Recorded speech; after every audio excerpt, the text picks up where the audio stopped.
college रे छी भोजी भोजी बोली ए महाशय मते जाई कि 6:30 बेलू डाका चलेई छी देखनी साडू को ब्रिज काम होउची सेमेस्टर बेलू को ब्रिज रे जीवा ये मोरा पारामा साखी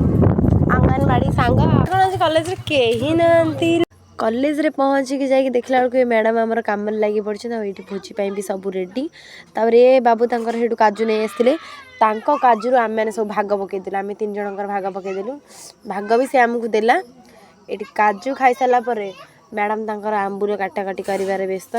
ता भितर मोर काजू भी सरीगला ये भाई तांकर सब भाजी भुजी थोड़ी देते गुंड करने आ पिला को जगह मिलता बसवाई बस्ता पर बसला हैरान टी है